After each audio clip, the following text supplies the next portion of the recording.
Welcome to the Daily Horror Habit, the horror movie review podcast for horror fans and fanatics alike. I'm your host, Jay Krieger, delivering horror movie reviews and discussions of both classic and current films every Monday, Wednesday, and Friday for your twisted pleasure. Please be aware that episodes may include spoilers, and as always, I hope you enjoy.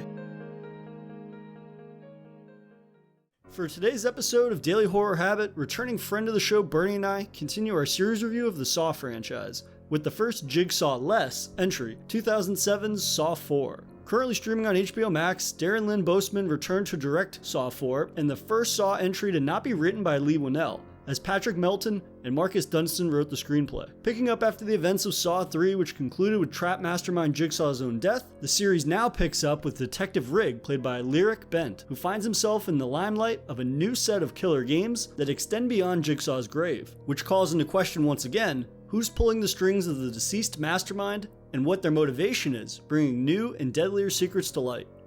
So, without further ado, here's our conversation of Saw 4. Bernie, welcome back to the show, man. Hey, appreciate you having me back on, man. This is definitely, I think, an inflection point that we've hit in the Saw franchise. It definitely kind of like leaves things up in the air a little bit, right? Obviously, they would go on to make many more of these films, but I was intrigued to see how they would be able to incorporate this without Jigsaw. And really, I mean, my first fear is that, it's obviously going to be a copycat, but we wouldn't have more Tobin Bell. I kind of assumed that they would go the route where it's a lot of flashbacks, but I was really pleasantly surprised with how much they did flesh out of his backstory and how many scenes we actually got, with Tobin Bell, of course, reprising the role of John Kramer, aka Jigsaw. So for you, I guess, what do you think kind of Saw 4 overall? I know that's a broad question, but I feel like with these films, it's just interesting to see how they kind of pick and choose what elements they build off of, and maybe like which characters they decide to focus on and highlight, right? Because other than Jigsaw, there's a couple of recurring characters, but who they decide to really focus on or give the true sort of protagonist role to in these, it's pretty unpredictable in a lot of ways, and this is an element that I think I was pleasantly surprised by. So I'm curious, what did you think of it overall?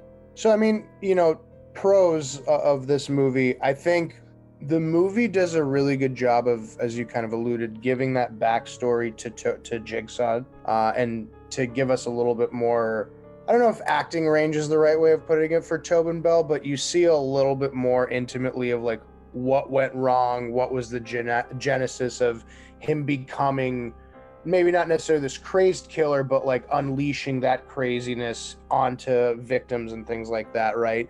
But I do think that you saw, for folks that didn't see the third movie, there's probably a couple of scenes that happen where you're just like, I have no fucking idea what the reason for that being there, nor who those characters were.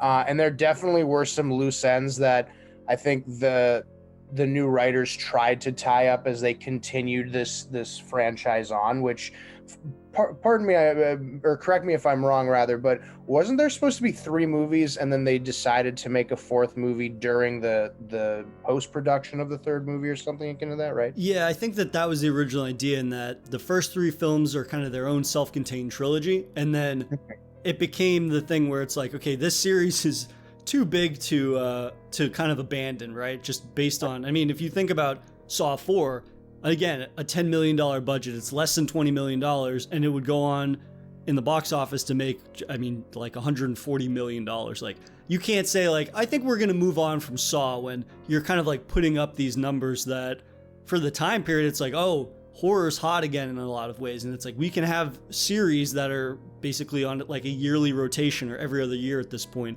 and there's still a hunger for it.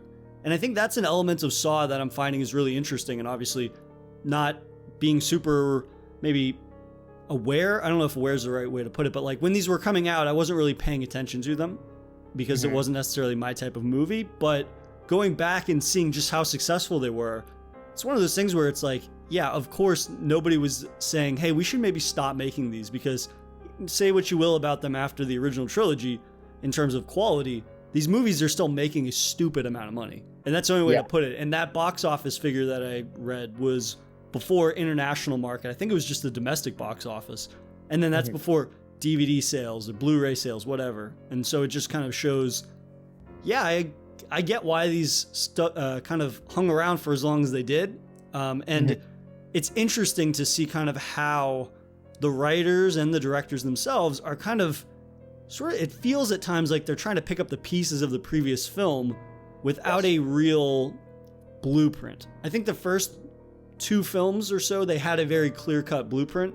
And then 3 and 4, I think I have found that it feels like they're kind of just like audibling the ball to somebody. And it's just like, hey man, it's coming to you, and you've got this finite time period where you're going to have to not only connect it to the other films, but also you need to kind of like adhere to the Saw aesthetic in a lot of ways, which I think is why over the course of the 4 films, stylistically or maybe aesthetically, we haven't seen a great deviation, right? They all kind of look exactly the same, which before we were recording, you and I were kind of touching base on the fact that we really appreciate the flashbacks that they have to the previous films and sort of the recap, which sometimes in movies, I find that that's kind of just like a director filling up time and it's like padding.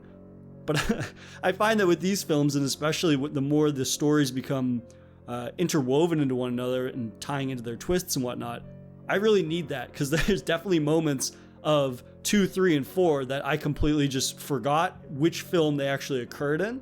And to your point, saying like, if you hadn't been watching these movies every year, yeah, you could still enjoy it for what it kind of is, but you're not going to pick up on all of the sort of connections, obviously, because you haven't been caught up on it. But it's not even just that it's a matter of like, oh, I don't remember it happening. It's more like I don't remember the sort of sequential order that it occurred in.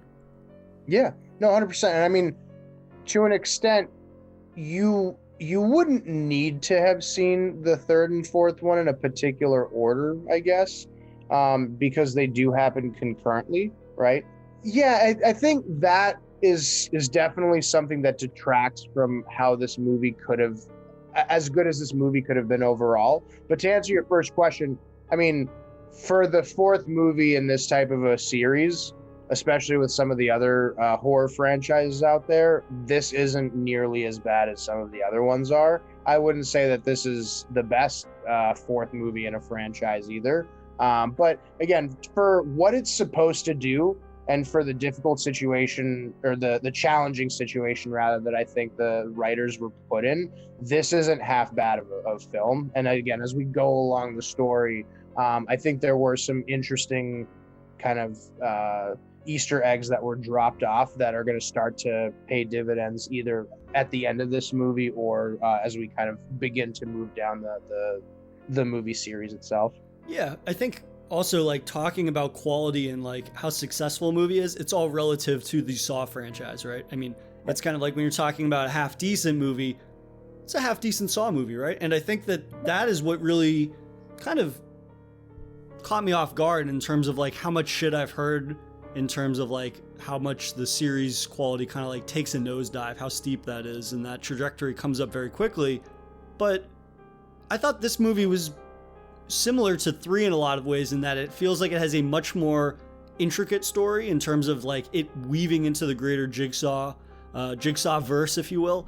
But it also had the same sort of quality of like nasty traps, and then at the same time it was doing something different than the previous film. And that was something about 3 that I really liked, right? It's this idea that it's more about Amanda's story and about how she was unable really to win her own game, which she didn't even realize she was a part of. And I was really impressed that they kind of took a character that had been on the kind of like the warm-up bench. They'd just been riding the bench for Saw 2 and 3, and they decided to make them the focus, which was Detective Rigg, which I think was really interesting because he's a character that has only ever been in like a couple of scenes or a couple of moments, but there's that familiarity, right? It's this idea that, hey, we're going to bring this guy up to the majors, basically, and he is a blank slate in a lot of ways, right? I mean, there's nothing about him that we knew previously that made us necessarily invested in him more than, oh, he works with Detective Matthews, he works with Carrie and whatnot. And so I really like the decision to have him be the protagonist, and then they formulate all the traps and all of the victims around that, right? This time it's not random people, it's people that are, for the most part, criminals, right? It's not just like, oh, it's somebody that was depressed and they got addicted to drugs and I'm going to teach them a lesson. It was like, oh no, this is a rapist, this is a child abuser and things like that. But not only the fact that like they're victims that deserve it, it's this idea that also it's tied intrinsically to him. These are people that he would, if he was not investigating them, they are criminals, and thus he is in a position of law enforcement, so he would be inclined to want to target them or to prosecute them eventually, which we see Jigsaw use to manipulate them, which I found to be, while again, like, he's not that compelling of a character, he's fine for in terms of a performance. I just like how it doesn't feel as random as I assumed it would be. You know, my kind of fear with moving forwards is that this is going to very quickly devolve into a gore highlight reel, if you will. This idea that it's just going to be gory traps playing one after another, and there's no real narrative or no real logical element that ties all these moments together. And even if those moments even if what's tying them together is maybe not the best developed or written all that well or edited all that well or cast all that well, at least it has some structure to it. No, absolutely. And I think the interesting thing that I thought of as you were saying that, so we'd mentioned that these movies typically have layers to them, sometimes that we are very clearly seeing, sometimes ones that aren't necessarily that relevant or that easily identifiable, I guess. What I was just thinking is that in the second movie, you have a scenario where Jigsaw is essentially testing Detective Matthews because he was planting evidence. In this movie, you have whoever is Jigsaw. I mean, it is in theory Tobin Bell's character, right? But at the very beginning, a tape comes out of his, whatever that was, his liver or whatnot, right? Stomach. Maybe not. Stomach, thank you. Yeah. Clearly know my anatomy. But yeah, they pull that out. So like, we know he's dead, and yet somehow, like, either when he was on his deathbed or whatnot, he's putting Rigg through this. And now he's essentially incriminating Rigg, because he mentions one of the audio recordings while Rigg is going through this process says, you know, be on the lookout because all of this is documented. You know, not verbatim, obviously, but like to some extent, all of this is going to be documented. Your face is going to be on camera. Like, you have to do this in a certain amount. You're racing against the police. And so, although like it creates this full circle in which one is supposed to be essentially creating a solution for someone to right their wrongs, and another one is potentially placing the blame of wrongs that aren't even on this person. It's incriminating an innocent person. And I like the contrast of like Tobin Bell's Jigsaw and who we're about to see is the new technically Jigsaw. So it's just, I don't know if that was just a silly point to make or not, but like that was something that I thought of that's just a very interesting contrast between like the second and fourth film, just stylistically what we're seeing is going on. Yeah, I think again, there's like just enough narrative deviations between each film that so far at least they have provided a structure to all of the insanity that occurs on screen in a way that it portrays it as maybe a more intricate mystery than it ends up actually being necessarily all the time. But at the same time, I still think I can really, and we both really appreciate that structure in terms of just how they choose to maneuver this twisted, gory world that, I don't know, it hasn't felt overly, I guess it definitely has an exploitative nature to it, but it doesn't feel like it has lived up to the sort of the notoriety to a certain extent that I have heard associated with the later sequels. This idea that it's kind of just like, again, not to revise that term, but like torture porny. In this case, like, yeah, it's gross and disturbing and disgusting, but it doesn't feel aimless. It feels like they at least have an idea of what they are trying to execute on, and while it doesn't necessarily always succeed to meet that in terms of like quality and whatnot, I still think that it provides enough of sort of a justification for what is happening to a certain degree. Again, not always successful, but I think in terms of my expectations going in, it holds up a lot better in that regard than I was anticipating. But I really like how the movie opens. I mean, it opens with that really great shot of the recurring detective Mark Hoffman, who's played by Costas Mandylor, and him just standing over after we have just watched Jigsaw's own autopsy, which is just as, if not more graphic than his back alley brain surgery that he had in Saw 3, which I appreciate. And I think that was another scene that the MPAA couldn't really make them edit because they were like, well, you can watch surgery on TV, so you can watch this in our movie and not slap us with an NC-17 rating, which I can appreciate. But I just love that it really does speak to this idea that Jigsaw is this like a true mastermind. This idea that he can be lying on a slab, all cut to pieces, and yet this detective is listening to a pre-recorded tape of him that basically is like taunting him from the grave. And he's saying essentially like, the games have just begun, like my work will continue, which I really love. And again, it's one of those things where when you talk about iconic horror figures within the medium, he's one that always stands out to me. And again, we don't have to talk about quality in terms of the entire series, but he is a character that just feels iconic, and that's Tobin Bell's performance again. I mean, this is all his appearances in this film are flashbacks or they're just pre-recorded tapes of his, and yet his presence, and of course we're under the assumption that, hey, he has an accomplice, but his presence never feels as if it is to the wayside or that he's been replaced, which I think is important, right? Because then you kind of get, I mean, I don't know if you've seen Friday the 13th Part 5, but that's one of those films where it's like they decide, oh, we'll get rid of the killer and we'll replace it with something else. But for me, that's an instance where it's like, yeah, we feel Jason's absence throughout the entire film. I never felt that way for Saw 4. Did you feel that way? As if we were missing Tobin Bell, as if we were missing Jigsaw, even though we get those flashbacks? No, well, so I think that's the thing, right? I haven't seen that movie in a long time, and if I remember correctly, it was his mom, right? Is that what Friday? Yeah. My brain isn't completely gone. But so with this movie, I think one, the fact that obviously we have a decent amount of flashbacks, but two, we're handing the baton off.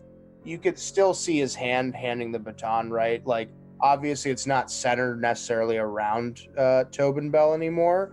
But I think that they do a good enough job to where, like, in this next movie that comes up, there is a very clear and concise difference between the two of them. And now you'll see, again, stylistically, how they kill differently, if that makes sense. Maybe not kill, but how they operate, I guess, differently. But yeah, I mean, I think the cool thing about this particular movie was that you start to feel bad for somebody that I think we've all loved to hate. And it's very weird it's like, I don't know, when you watched Game of Thrones and there were certain characters that you knew that you should hate, and yet you still like weirdly loved them. Just like Cersei, I hated her to death, but like she was a badass character. But her was like what she did obviously like deserved zero respect or love whatsoever. So like that's what I just really, really enjoyed about this, is how they can create a story arc where it's not like it's a very feasible story that comes through. And then once you see the fact that like his unborn son was essentially killed by a drug dealer, or a drug addict rather, and then he got cancer, and then he tried to kill himself. It's like, okay, this guy obviously is playing against the deck. It doesn't excuse anything that he did, but like you can also start to see you have a human side of you that understands like that much trauma and pain, probably nothing positive is going to come from it. Right. Yeah, no, I think that is something that they definitely put a much greater focus on in terms of like crafting some sort of sympathy for John Kramer, who then becomes Jigsaw, obviously. And I think that, well, yeah, just because you make him sympathetic to a certain extent is an excuse or justify like what he's done over the course of the 4 films and for the next 4 or 5 films to come after this. It still humanizes him in a way, and that's an element that you always have to do for a villain. I find that if it's just somebody that's pure evil, like that works sometimes, but it almost becomes slapsticky after a while, or you inevitably have to make them like indestructible. at that point, like Michael Myers in Halloween, right? He is indestructible. So yes, he is the embodiment of evil, that evil can never die.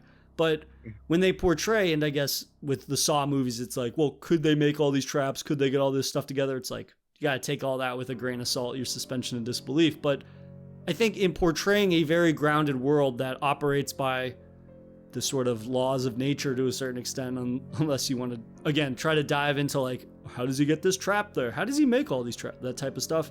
By humanizing the antagonist, it makes it seem like it is a natural progression for this character, to the point where it's like, well, yeah, what else would he be doing if he had to suffer all of these things? And I think that giving the reason why is really important when you have like a human antagonist, because there's no reveal. It's not like you want to see what's under the mask, because we already know his identity. We've already seen him from the first movie. So there's no real mystery in regards to Jigsaw, or like his identity. But it's more about like uncovering the mystery of his past and understanding why he's doing these things. And I'm not saying it's like high fiction or anything, but again, I can appreciate that. And I think the combination of Tobin Bell, but also Betsy Russell as his ex-wife, Jill Tuck, who plays a much bigger role in this film. She was briefly in Saw 3, I believe, when they're looking through like a video camera or something. They show a flashback of just what she looks like. But we didn't really get to know anything about her. And in this movie, we learn a great deal about her and how important she was, in no fault of her own, to the birth of Jigsaw, right? Because that was Jigsaw's first victim, was that drug addict Cecil, who frequented the clinic that Jigsaw helped open for her because she was a doctor, or she is a doctor. And it became this thing where, oh, this drug addict basically hit her with the door when she was pregnant and caused her to lose her child. And then John Kramer was just like, well, you can't teach these people. Or he said something to that effect where he's like, they need to be punished, basically. And so we get to see him in action in his first trap, where he basically makes this guy push his face through a series of knives, which would then obviously shred his face, but then it would free him from his restraints. And I think that moment is really great at capturing two things. This idea that Jigsaw is a brutal psycho who's out of his mind, but also he doesn't lie. Jigsaw doesn't lie, because he says that if you do this, you'll be free. And Cecil is free after he shreds his face through these knives. But then Cecil decides, I'm going to kill you.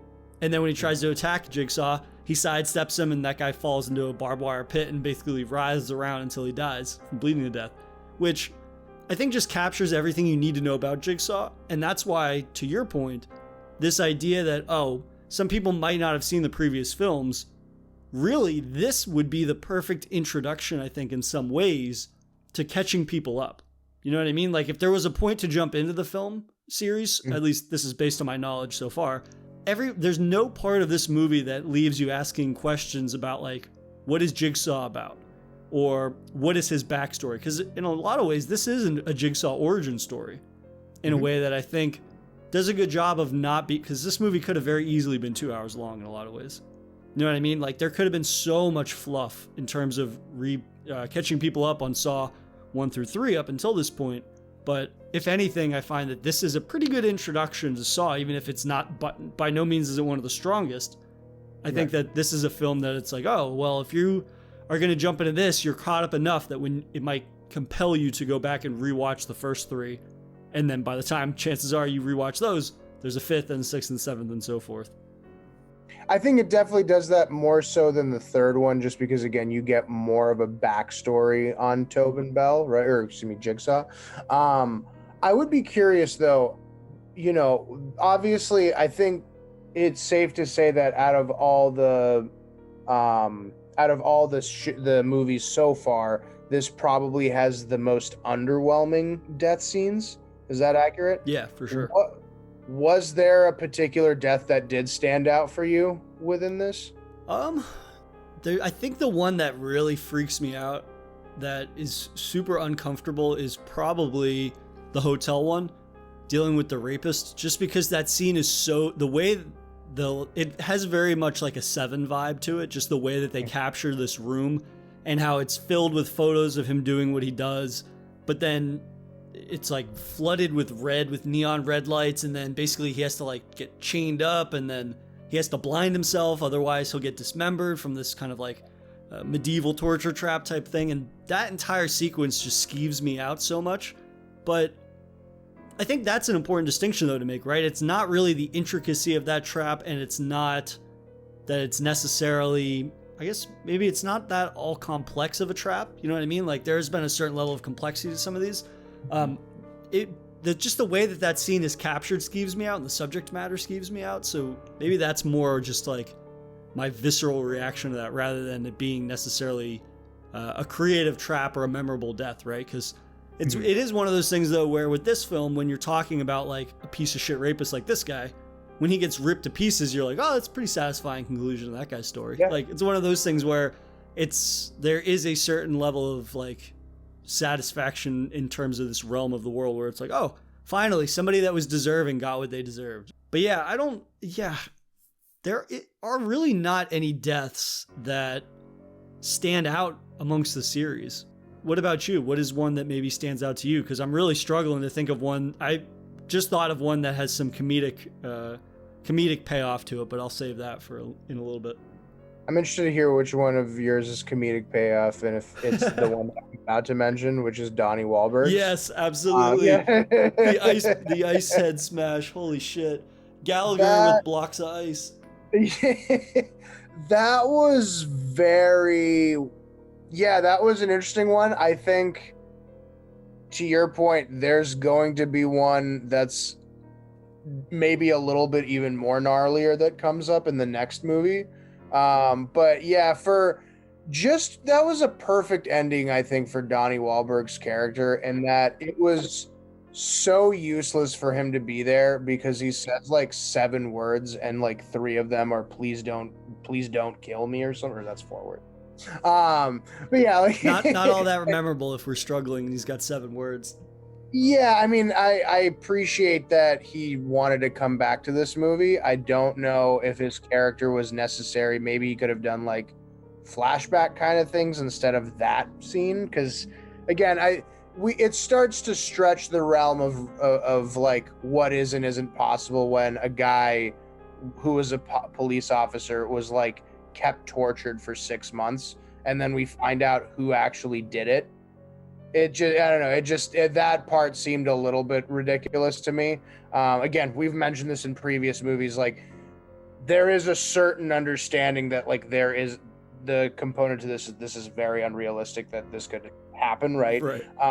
But when some of this stuff starts to happen, it brings it from like a scary movie to more of like, this is kind of ridiculous, you know what I mean? Right.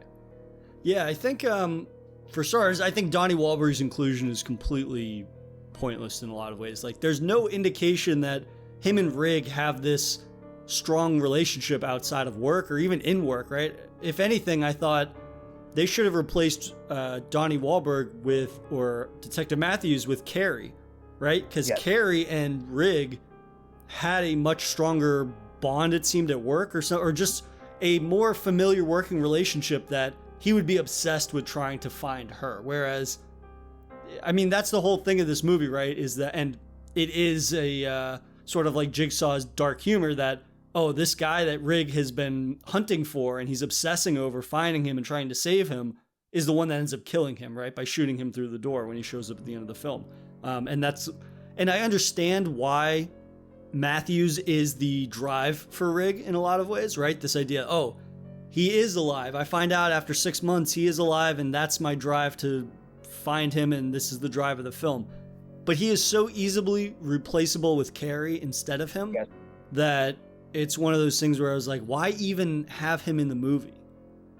And it's one of those things that it kind of just felt very pointless, or it felt like they were sort of grasping at straws to connect this with the third film. Well, so to your point right there, right? This is where, like, I think that transition of writers starts to make a big impact, because there's a number of storylines, one being the fact that Detective Matthews and Dina Meyer's character, Allison Carey, they had an affair, never gets brought up again. She dies. Eric Matthews doesn't know, right? So, like, that whole relationship was really pointless to what this movie, like Yeah. the franchise is. Mhm. And again, to your point, it could have been reversed easily in that there's more actual drive.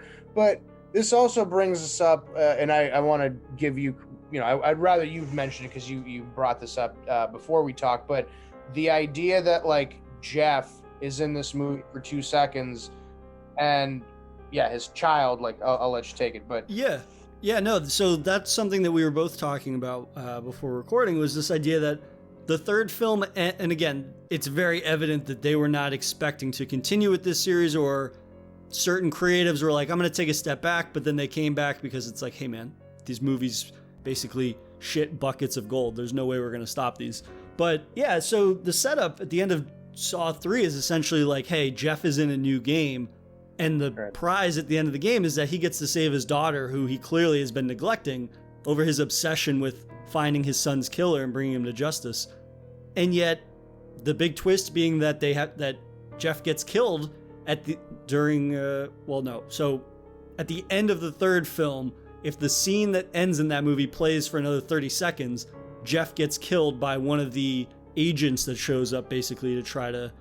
Again, another agent that shows up to hunt down Jigsaw, Peter Strahm, who we can get more into him in a minute. But it's one of those things where they kill Jeff and then they abandon his daughter's storyline. So is his daughter just dead now? Was she ever kidnapped? It's one of those things where there definitely are certain little plot points, or in that case, maybe a big plot point, where it's like, did they forget, or was it just too much to try to work that in a way?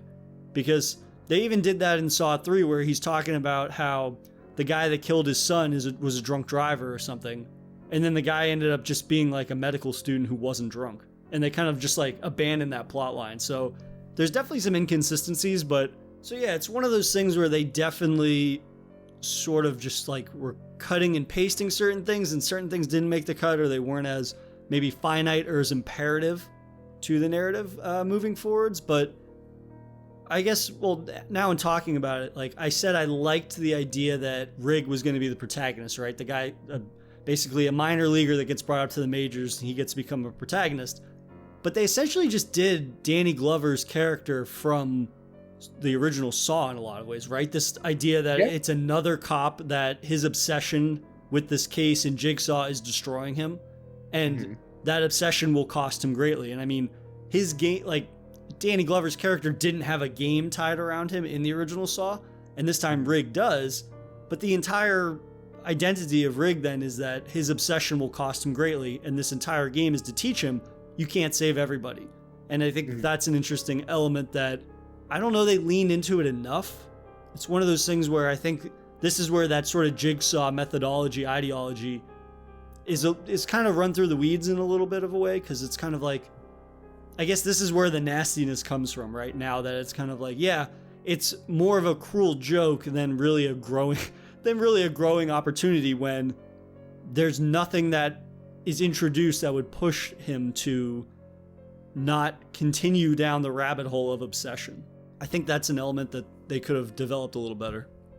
I would agree with you, and can we also agree that the FBI agents or whatever police, a lot of these guys are fucking stupid. Like they just completely go against what Jigsaw's game. Like it's not like these are people that don't know who Jigsaw is and like his methodology on this stuff. If you follow what he says, like he said, if you don't like find them within 90 minutes, they will survive, or something akin to that. Right. In the previous movie, or Detective Matthews, if you stay with me for this 60 minutes or whatever, your son will be found in a safe and secure spot. He was right next to him, right in that little box. I mean, Dina Meyer's character, we can just keep going on and on. It just seems like consistently they keep going against what they actually are told to do, because it's the human instinct, so that makes sense. That's the thing that starts to annoy me though after a while, is like Detective Perez, where Billy the clown, or the doll, like Jigsaw's doll, comes out on that bike, says like, the next move that you make is going to be one of the most important in your life or something like that. Then he starts laughing. She moves into his face for whatever reason, and then it explodes shards out, right? No, but how are you going to do that? How, like, you already saw a crime scene. That police person that was in there got shot with, like, what was that, a bow and arrow like or a whatnot? spear or something. Yes. Yeah, 20 minutes ago. Now you're going to put your head right in front of a doll that's live? Why would you do that? Listen, man, this one city does not have a bomb squad anywhere. They don't use bomb squads. They don't believe in bomb squads. They don't believe in any of that. But so, yeah, that point aside, right, again, we have to look over some of the more ridiculous aspects of this. I will say, for a fourth movie, again, it isn't bad. And as we get to the ending of this, as we've kind of alluded to a little bit, it does very much point, as everyone knows in 2021, there's a number of different Saws that come after this, but the new Jigsaw, I think it's pretty evident towards the end who it is. There's way too many coincidences that happen, right? Did you, like, I don't think you said you watched this movie previously, correct? Right. So this is 3 and 4 I had never seen before. So yeah. So moving forwards, the only other one that I had seen previously was Jigsaw, which I think is the most recent one before Spiral. Yes. So was there a particular scene that you realized who the next Jigsaw was? This is the thing, like, I didn't have this spoiled for me, but I knew that he was involved in the last film when they had that murder scene or trap scene where I forget what the guy's name was, but I think it was Torque maybe or something. He had the hooks through him, right? And then if he can't get out of the room in a certain amount of time, a nail bomb will go off. But then, the door is sealed, so he could never escape. That guy.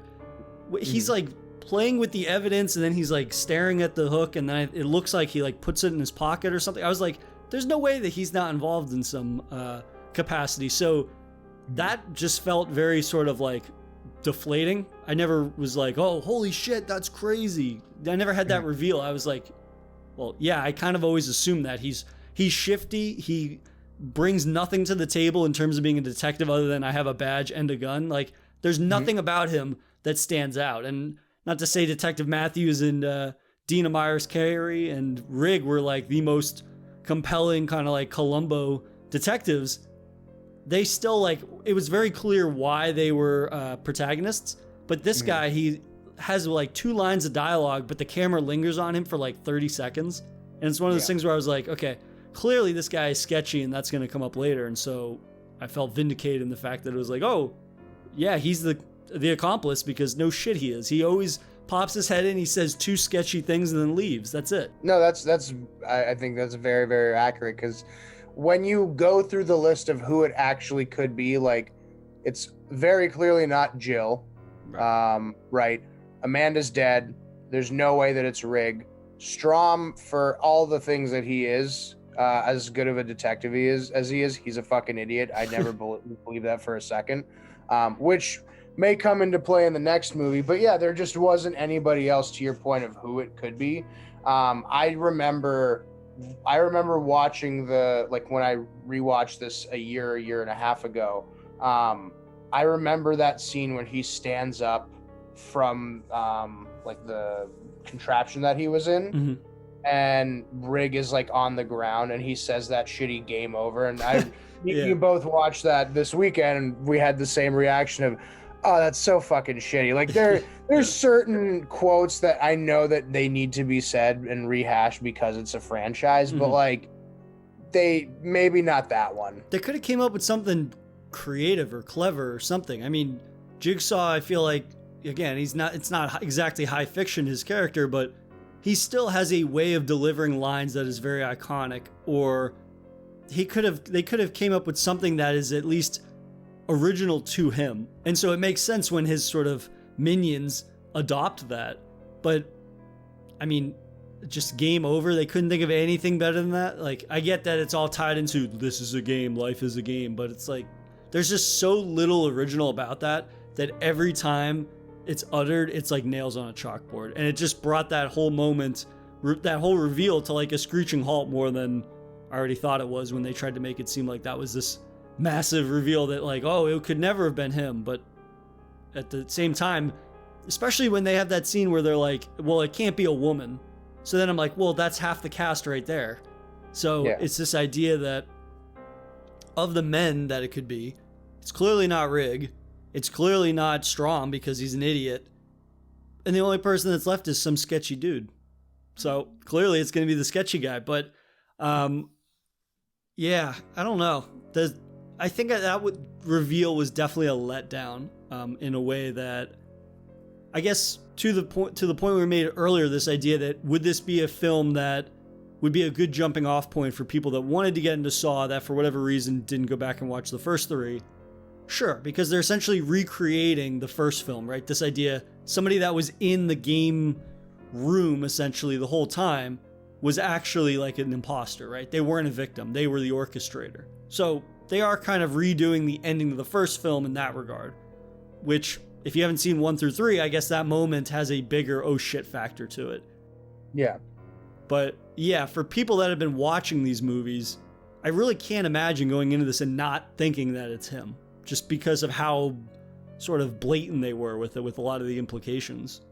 Yeah, and I think also the fact that he's the person that's listening to that, like when Jigsaw's autopsy happens and they find the recording, why is that not in like a police station where they're like, holy shit, like we found it, right? It's just one guy. Like that in itself kind of made me a little bit throw up some question marks, so to speak. But yeah, I mean, overall, so would you say that this is this a B plus? Is this a C? It's probably one of my least favorite. It probably is my least favorite of the Saw movies, but at the same, so far that I've seen, right? It's of the first three that we saw, it's definitely my least favorite. But at the same time, I wouldn't say that in terms of like within the context of Saw that it's bad. Yeah. Which is a very like loaded thing to say, but at the same time, I don't know. I think it's disappointing for sure, but it's not abysmal like I've been assuming. You know what I mean? I keep moving forwards just because of all the things that I've heard. I've heard that they get pretty fucking awful moving forwards, a couple of them. But this was by far leaps and bounds above what I thought it would be. I just was not expecting it to be as sort of just well put together, even if those parts are not well fleshed out in a lot of ways. I think all the traps in this are pretty garbage, to be honest, with the exception of the very first one, right? Where it's those two guys in the mausoleum and they basically are chained together, but in the middle of the room, there's a winch. And then one of them has his eyes sewn shut. One of them has his mouth sewn shut. So then they kind of like have to either work together, or they have to try and free one another, or just one of them themselves, which I guess the creativity was probably the most out of any of the traps. But at the same time, there's no morality tied to that trap. And that would be an example of one of the more perhaps sort of just like nasty traps. There's no real moral to the story because there's no way for them to really communicate if one of them has his eyes shut and one of them's got his mouth open, just based on the logistics of that trap. But yeah, I don't know. I think that this is my least favorite so far. It also doesn't make me less eager to watch the fifth one. So that's a really weird and long-winded way of saying it's not good, but it's not nearly as bad as I thought it was going to be. What did you think? By the way, you just made me think of a really important point I don't think we mentioned. We have no fucking idea why Art Blank, the lawyer has his mouth sewn shut in that scene that you're referring to, and then during like Riggs's hunt to find Eric Matthews and Mark Hoffman, Art Blank is the one that's like holding them, or whatever you'd call them, looking over them. We have no fucking idea how he got there, why, right? Like, we see at the end he has some sort of an instrument on his back. Yeah, so if the timer goes off and he's still wearing that, it'll sever his spine, I guess. But why? So he went through, he got through that opening scene, which, by the way, really dumb, because at the end of it, he literally rips open his mouth and he yells, and it's like, if you did that, you would have saved that guy instead of having to beat his head in. But sidestepping that, again, like, to your point about the story and the narrative, like that's a big hole that we don't necessarily fill. And then my skepticism hat goes, well, why the fuck is he a part of that? And does he have a different part to play that we're not necessarily aware of? So, You know? I probably missed, there's probably a reason, but I definitely missed it if there was. I assumed it was that he had that dealing with Jigsaw at some, or he had with John Kramer at some point when he was his lawyer, I believe. But then they have that spat. And I assume that that is viewed as like an insult. So then he decided, oh, I'll target this guy and I'll make him part of my game. That's the assumption that I had. Maybe I missed a more concrete explanation for that. But at that point, it's kind of like it actually became comical when we found out it was him, because then it's like, okay, they are so committed to layering everything together and connecting everything that every single person we meet is probably playing their own game now, right? And it just speaks to this idea that like, oh, well, there's the reason that for whatever somebody's doing, whether you understand it or not, the reason for what they're doing is because they're in a game. That's just how it works now from now on. Anybody does anything that is somewhat suspect or strange or weird, they are playing a game of some sort, which is kind of like satirical almost at this point. Like it's a game within a game, within a game, within a game. This, like, it's a twist within a twist with M. Night Shyamalan or something. But it's one of those things where that is definitely one of the looser ends, I think, to this narrative, which Saw 3 is an indication that, hey, we are going to sort of make these branches, narratively speaking, and then we might just lop them the fuck off within 10 seconds of the film that precedes it, which doesn't make me super optimistic about like continuing narratives in this series moving forwards. But at the same time, there's the potential for, hey, they made it work with Saw 3 in a way that's interesting, and now that we can get into the finale of Saw 4 and the twist, which we briefly mentioned earlier, I mean, how do you think that they really handle the twist in this? Do you think it works as well as it has in the past? Do you find it to be satisfying? Yeah, not really, because I mean, everything that, like, it literally says final test on the door when Rig bursts through it. At the very beginning, Detective Hoffman tells Rig that, how can you be going through doors that are like unsecured? It's literally a callback to that, right? His wife tells him you can't save everyone. That's literally on the record. Like, it was just so many callbacks and stuff like that where it's like, we get it, right? Like overt callbacks, like beating you over the head with it.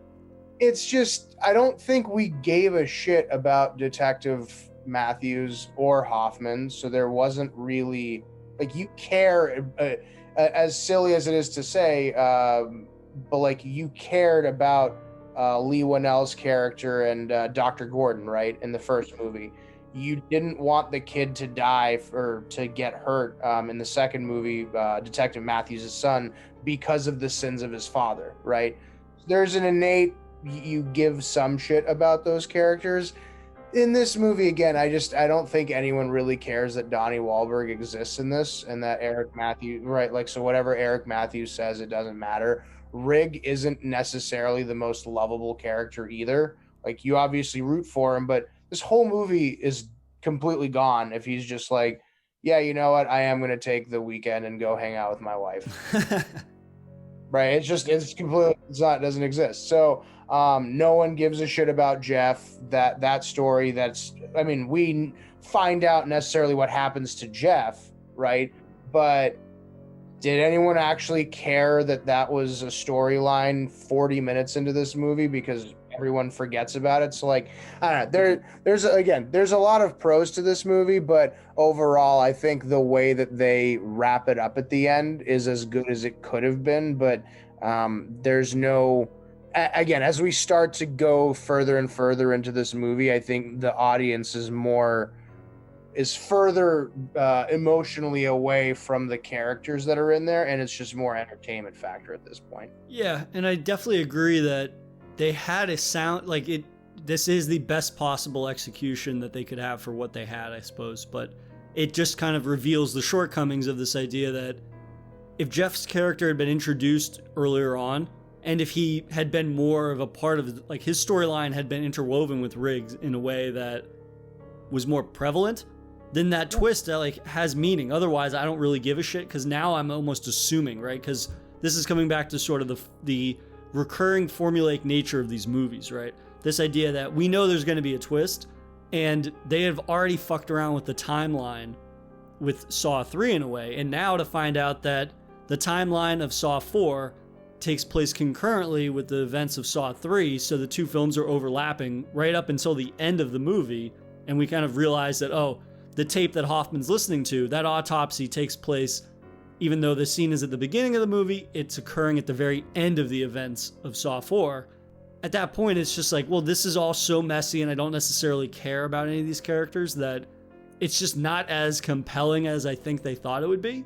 It doesn't necessarily feel earned. It feels like they're kind of reusing something that they did in a previous movie, and they're kind of like slam editing it together in a way that does not feel well thought out. It feels like they ran to the finish line, essentially, in sort of bringing all these things together that, again, I don't necessarily think it's a terrible ending, but it lacks a lot of the investment and a lot of the sort of like oomph factor that it should, just because it is so predictable and it is so underwhelming in that the things that are happening to these characters are characters we don't necessarily care about in a great deal. And while our rooting for Detective Matthews in Saw 2 and Saw 3 to a certain extent, that was very manipulative in a lot of ways, right? You don't want the kids, as you so put it, you don't want the son to die due to the sins of the father in a lot of ways. So, like, that's kind of manipulative in the sense that it's like, yeah, of course you don't want Detective Matthews' son to die, so in fact we are rooting for this guy that is basically an asshole, and there's no real other reason to like him. But yeah, the ending did not do nearly as much for me as I thought it was. It's unfortunate, because again, I thought that had the potential to really make for a compelling reason to want to see Saw 5. Obviously, we're still going to. That's not my what I was getting at. But the idea that, like, if I was seeing this in the theater and I didn't know that, oh, they've already greenlit probably a Saw 5 while I'm watching the credits for the previous film, would I really be compelled to? Would I give a shit about any of these characters to the point where I'm like, oh, I have to see what happens to Detective or Agent Strom? Like, do I give a fuck? No, I don't give a shit about his character. He's an asshole, random guy that just kind of shows up and doesn't contribute much. Whereas, at least with Saw 3, we were invested enough with Jeff. We've got that kind of awesome ending where it's this playing around with the timeline. And then, essentially we're being manipulated again into caring about him more. Jigsaw's dead, but the game continues and he has to go save his daughter. That would have been enough to get me to go see Saw 4 in the theater. But I'm trying to put myself in the shoes of somebody that just sat through Saw 4 in the theater. And do I feel compelled to go watch Saw 5? The answer is probably no. Yeah, no, I would agree with you. And again, I think this is definitely an inflection point in the series. I don't know how Spiral is, but it's pretty safe to say that we're on the decline of the. You really get me excited to watch 5, 6, 7, and 8. I think is the one, but 8 and 9, yeah. 8 and 9. It's not a good movie, but at the same time, it's not an abysmal sequel that I was expecting. I think it's barely. Yeah, it's Saw 4. That's the best way to put it. It's Saw 4. But yeah, no, it was nice getting to hang out and watch that with you this weekend, and even better to chop it up as usual. But man, this has been, I'm really enjoying this, even if the quality of this last one was not necessarily to our liking. But as always, man, it's a blast dissecting the Saw universe with you, and I look forward to chatting about Saw 5 in the future. I echo that very much, and I would be remiss if I didn't do this once during our recordings of this, but game over. You get to do that once, and that's it. Never again. You delivered that about with as much enthusiasm as Costas Mandylor did. So I appreciate you doing that, and I appreciate you coming on, and I look forward to talking with you next week about Saw 5. Appreciate it, buddy. If you enjoyed this episode, please subscribe to Daily Horror Habit on your preferred streaming service, and follow the show on Instagram at Daily Horror Habit and on Twitter at Daily Horror Pod for episode updates. Thanks again for listening, and I'll see you guys next time.